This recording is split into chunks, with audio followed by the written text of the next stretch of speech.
Hi, and welcome to the Courage Made Simple podcast. I'm Margareta Kull, a mother of 3 courageous young women and a courageous leader trainer. For the past 20 years, I've helped hundreds of leaders from over 50 countries, from senior executives to aspiring change makers, find the courage to face challenges at work and at home. I know firsthand that leading isn't just about work. Whether it's guiding a team at work, setting boundaries at home, showing up for the people who matter most, or navigating other tough decisions, courage is essential in every part of life. It's how we become the people we want to be. This podcast is a space to explore the messy questions of being a leader at work and at home. Through insights, tools, and personal stories, we'll help you find your courage. If you're ready to move from feeling stuck, overwhelmed, or frustrated to becoming a more confident, capable, and courageous leader, you're in the right place. Let's get started.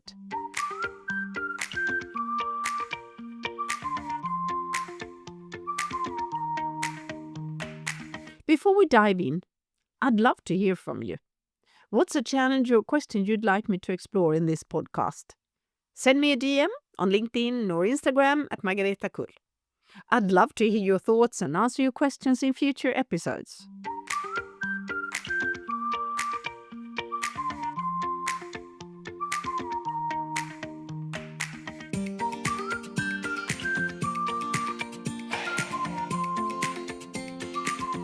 The cost of broken trust.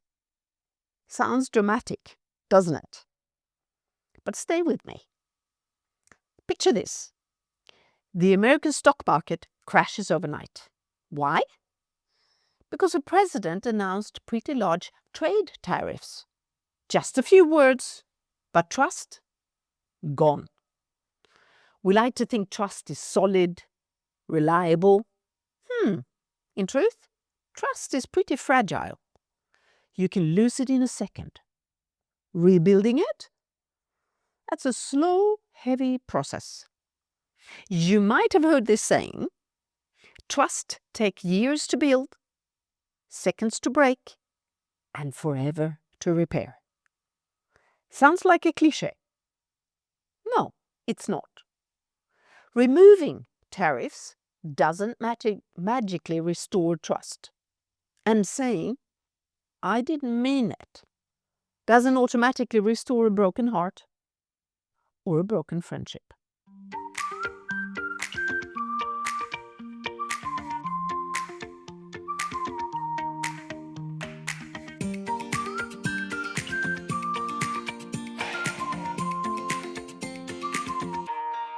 Let's bring it down to earth.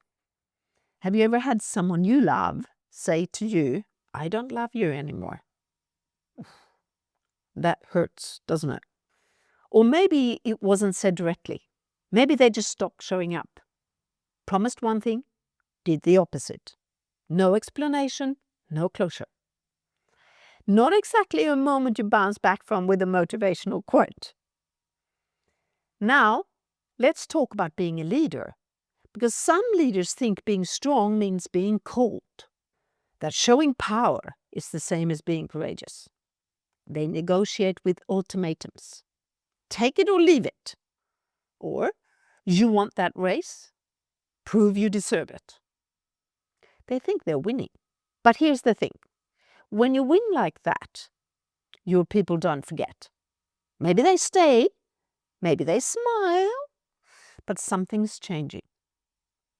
The trust cracks. And cracked trust comes with a cost. Not just emotionally, but literally. Losing a strong employee can easily cost an organization 80,000 euros and more. Much more. And that's before counting lost client relationships, read trust, lost morale, lost time and energy. And it's not just numbers. It's about people.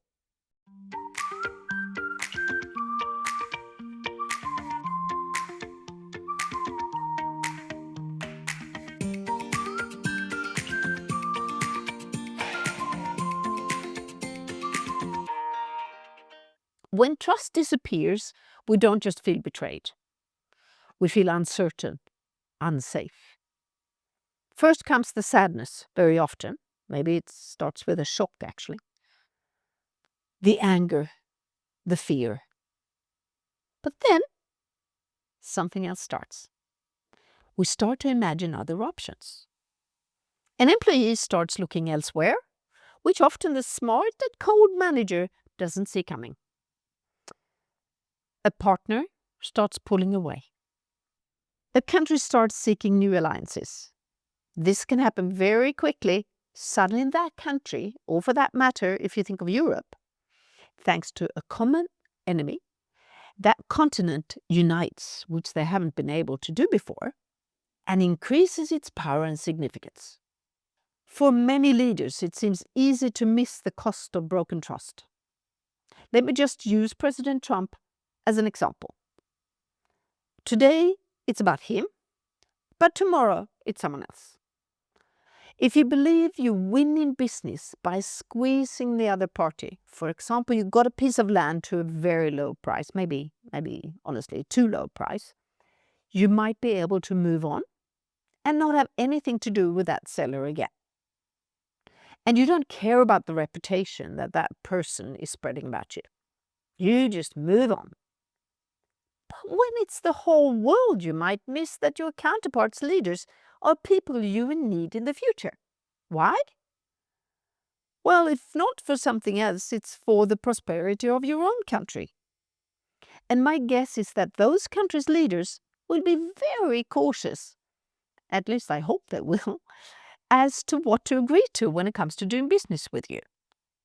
That's going to cost. We adjust, we adapt, we survive. But it's not free. That shift takes energy, courage, and sometimes a painful kind of hope. So what do we do with broken trust? Do we wait for an apology? Do we try to rewind time? Do we beg for things to go back to how they were? Maybe for a while.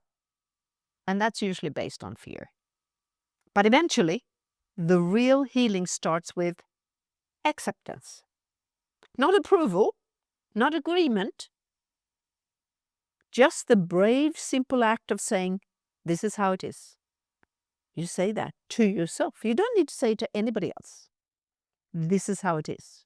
You don't say, this is how I want it to be. You don't say, this is how it should be, but this is how it is. And that's when things shift in you. Because when we stop denying reality, we can start building again, building ourselves. And not from a lie, but from truth.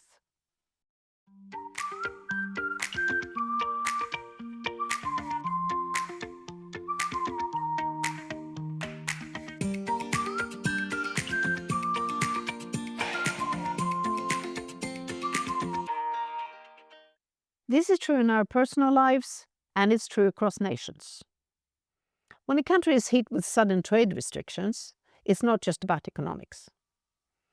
It's about dignity, identity, self-worth. Or when a nation is suddenly deserted by its protector, the impact runs deeper than politics. Let's turn to an organization, maybe a business for a moment. Think of a manager who suddenly pulls a long-standing project from a team without proper explanation. Maybe to reassign it to another department. On paper, it's a strategic move. But to the team, it can feel like a gut punch. Not because of the task itself, but because their trust, pride, and sense of value have taken a hit. It's not just about the work. It's about what the decision says about them, about how they are seen, what they are worth. Once a team accepts broken trust as a truth, they adapt. But not in the way you as their manager might want. They recalibrate their expectations downward. They protect themselves. They're only humans, and little by little, the foundation erodes. When a team accepts a broken trust reality for what it is, that they are not truly valued, heard, or protected, a few deep and often quiet shifts start to happen. People stop bringing their full selves. They don't challenge ideas, offer insights, or take creative risks. You still get the work done, but the spark is gone. Initiative fades, pride is replaced with just getting through. Excellence is quickly replaced by good enough. Loyalty shifts from the organization or leader to individuals on the team, or maybe to a personal exit plan. People start looking out for themselves first because broken trust taught them to. And accepting reality for what it is truly helps them move on. It's your choice where you spend your energy. You can spend it on feeling sorry for yourself, blaming others, telling yourself and others that the situation ought to be different. Or you can accept reality for what it is. Doesn't mean you approve of it. Oh no. But you can connect with your real self-worth and move on. We see this play out in universities too. One institution bows to political pressure, another stands its ground. And students, staff, the public, they feel that. I often wonder what's happening to the self-worth of the students at a university that bows to political pressure compared to the self-worth of the students at the universities that stand their ground. Just compare those two and what that does to the students and also to, of course, the teachers at the universities. This isn't just about strategy. It's about who we believe we are, what we believe we deserve. Our self-worth isn't a side note. It's the foundation for who we are, how we create our lives. That also goes for a country or a continent. So yeah, broken trust comes with a cost. But so does denial. So does staying in something that no longer respects you. So does waiting for someone else to change instead of choosing to see clearly. Acceptance isn't weakness, it's strength. And trust is sacred. Whether it's between two people or two countries, it deserves our care, our attention, and when needed, our courage to walk away and rebuild it elsewhere. Thanks for spending this time with me. If this episode stirred something in you, you're not alone. And maybe this is the moment you choose to accept reality as it is. Not to give up, but to set yourself free. Until next time, stay kind, stay clear, and keep trusting that better is possible. Dare to make a difference.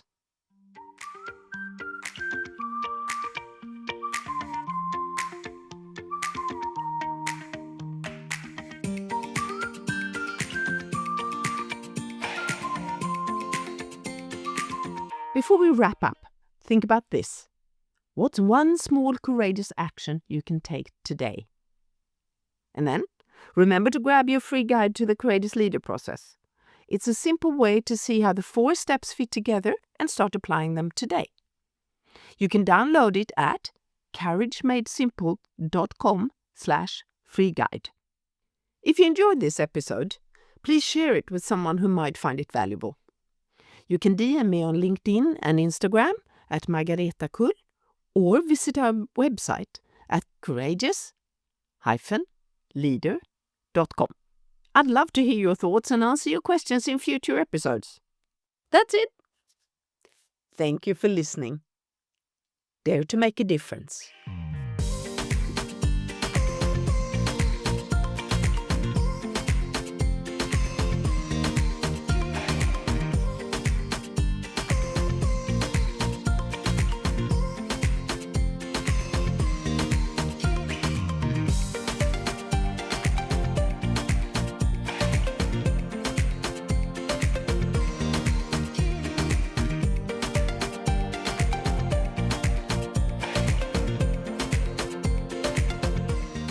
Before we wrap up, here is the legal bit. You know the fine print I need to mention. This podcast is presented solely for educational and entertainment purposes. I'm just your companion on this journey. I'm not a licensed therapist, and this podcast is not intended as a substitute for the advice of a physician, psychotherapist, or other qualified professionals.